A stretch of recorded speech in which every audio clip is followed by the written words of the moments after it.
Alright, let's get this started.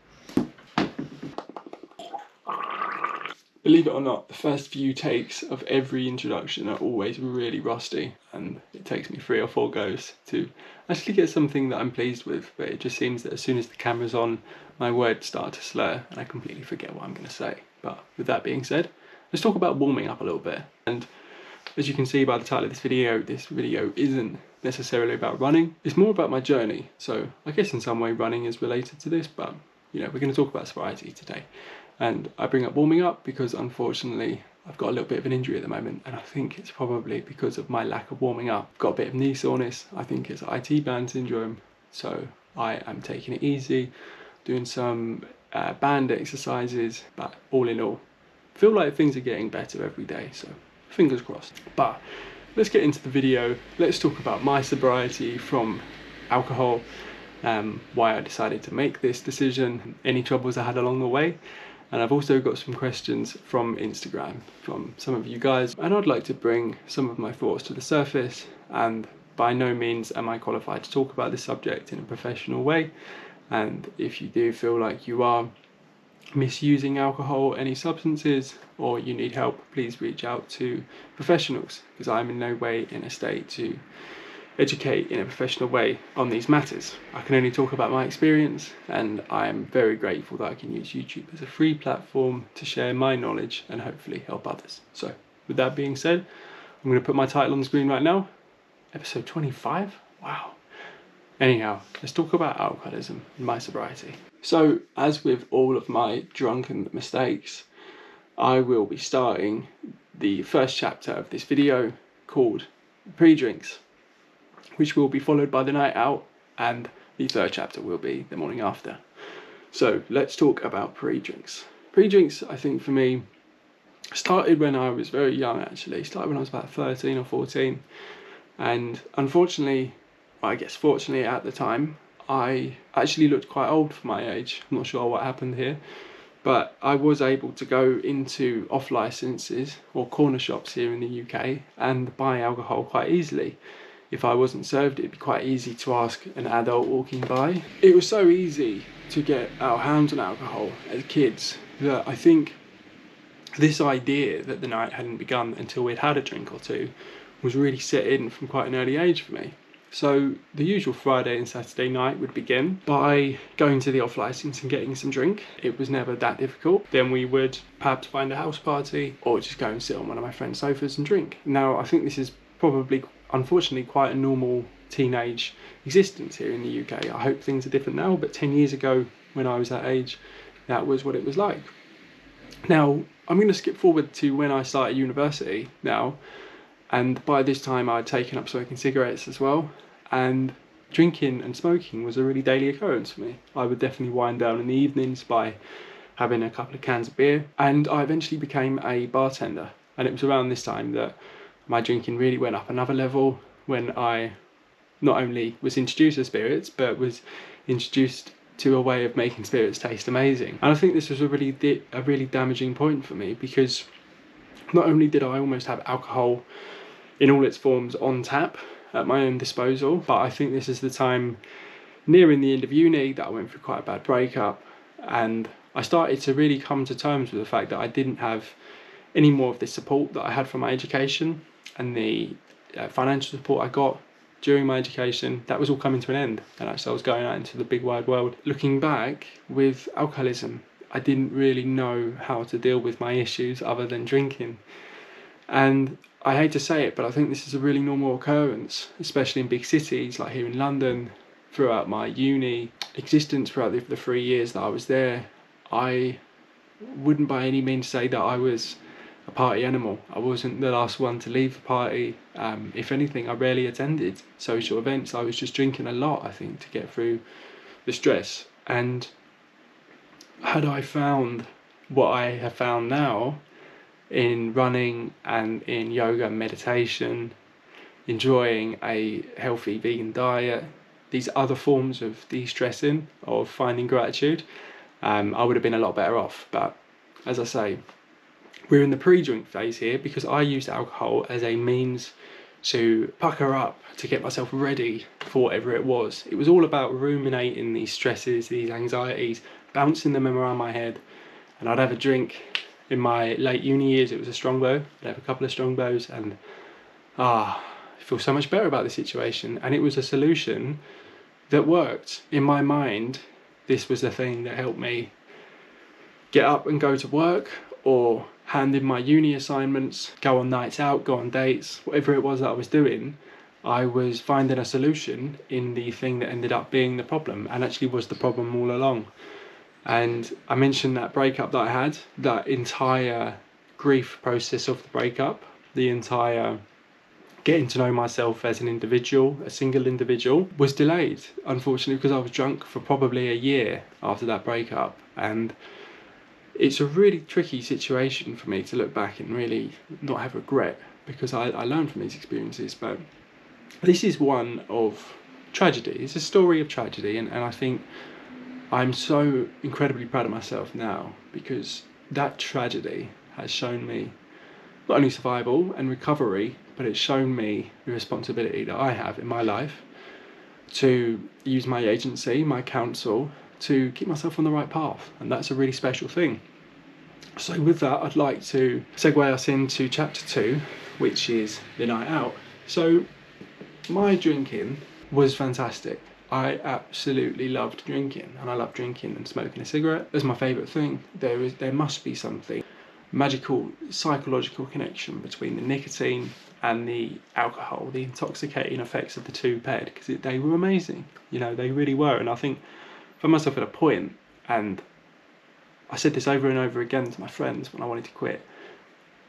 No matter where I was, if I had those two things, I was happy. And okay, that sounds like a humble existence. Sounds like I had my priorities set out straight. But what this kind of meant was that I really started to realise that I was sort of holding myself back, because there might be a social event happening, there might be an exhibition opening, or something, let's say, that wasn't entirely focused on alcohol. It wasn't like going to the pub, it might be like a social dinner or whatever it was, but it's likely that alcohol would be involved there. But my incentive to go to that event would be kind of, I guess, non-existent, because I was already at home with a supply of alcohol and cigarettes, and this really did it for me.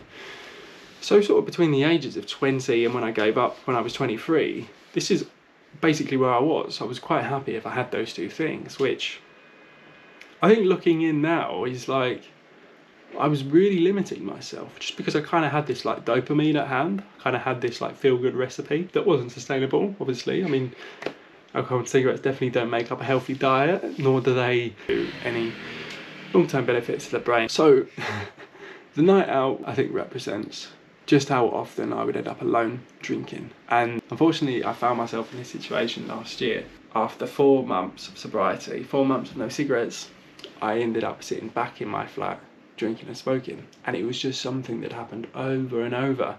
And it was great still, don't get me wrong, it was fantastic, but it just happened too much, and last year was enough. Because as we move into chapter 3, which is the morning after, I have always been a runner. I've always loved running, I've always loved playing football, I've always just enjoyed moving fast, and I've always enjoyed the 5 kilometre distance. And throughout all of my years of drinking and smoking, some days I've just randomly got up and run a 5k, and it's really annoying actually, because over the years my times were always quicker than the last time I did one. Yeah, I'd been treating my body, to be quite frank, quite badly. Didn't have any kind of training program, and my mental health really wasn't in a good place. But my physical ability seemed to keep improving, and my body would sort of give me this gift of a new PB, you know. And it was last year that I'd actually bought a pair of shoes in my time of being sober, a pair of running shoes. And I was sat in my flat one day, and I looked down at the running shoes, and next to them was an empty packet of tobacco that I'd smoked. I'd only bought it a few days before, and I'd smoked it all, sort of my tobacco for the week. And there was a few full cans and a few empty cans there, and I thought, what am I doing? I'm sitting in East London, one of my favourite places on this planet. I was living on the canal at the time, and my girlfriend was at work, and I was just sitting around drinking and smoking until she finished. And I just thought, like, what am I doing? There's East London out there, you know, there's the parks, the beautiful parks, Victoria Park, London Fields, the parks you see in these videos, and I lived right around the corner from them. On a sunny day, I was indoors drinking, and I'm so proud to say that it was 9 months and 18 days since that day when I downloaded an app on my phone. It's nothing special, there's loads of them, I don't remember the name, but it's a sobriety app. And I downloaded it and I said to myself, this is it, I'm going to be sober, I'm done with the cigarettes, I'm done with the drinking. I'm going to get out and run. And I want to make it clear that my relationship with running, is something that is humbling, because I can't run every day, I can't run as much as I used to drink, my body simply can't do it. But it's also one that actually required me to educate myself on a few subjects. So nutrition was a massive one. I really had to learn so much about being a vegan athlete. How was I going to replace those carbohydrates I was losing? Learning about proteins, electrolytes, hydration, all of this stuff. I also had to really get into stretching and being my own physiotherapist. So in many ways, my new addiction is running, but it's not just the act of running. It's about living this healthy, balanced lifestyle. You know, I can't really even count all of the factors of running that I have to stay on top of to keep a healthy and balanced lifestyle.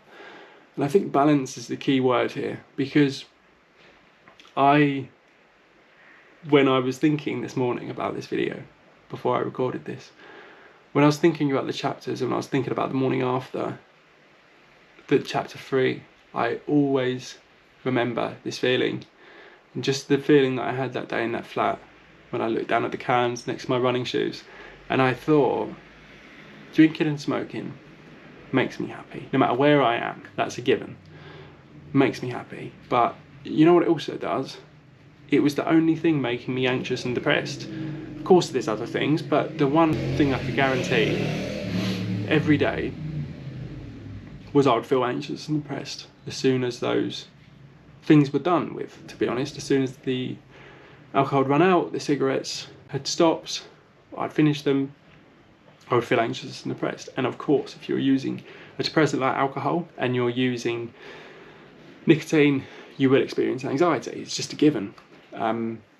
They create havoc within the body, and for me, there was no balance using these things, because it was absolute up and down, up and down. And when I compare that to running, when I compare that to what I found in this lifestyle now, even on a day like today when I'm injured and I'm not able to go out, I am so happy to watch running videos on YouTube, to read books about running, to continue to read Alcoholics Anonymous, to stretch, to do yoga, to meditate, to do Wim Hof breathing, to put myself into all of these facets of my life that aren't in many ways immediate gratification. I'm not going to get dopamine as soon as I flick over Alcoholics Anonymous. I might get a little bit, but it's not going to be the same high that I used to get from my substances of choice, the alcohol and cigarettes. What I do have is a balance, and of course this is subjective. I think even with all of those things that I enjoy that seem healthy on the surface, they could turn unhealthy if I stopped going to work or started to neglect Courtney, my partner, because I was so into these things. You know, there's still moderation that needs to be had. So if we move on to some of the questions that I received on Instagram, I'd like to start with a question that I was asked, specifically about is running my new addiction? And I think this is a really important point to shed light on, because running, I think for me, has definitely become part of my recovery process. It's part of my survival, you know, and I think in many ways running represents an investment that I make in my long-term health. It's not something that I necessarily love every time I go out. It's difficult sometimes, and don't get me wrong, I probably will go out as soon as my leg's better and I will want to run a 5k PB, and it probably won't happen. I probably will be humbled by my running soon, you know, as soon as I get back out there.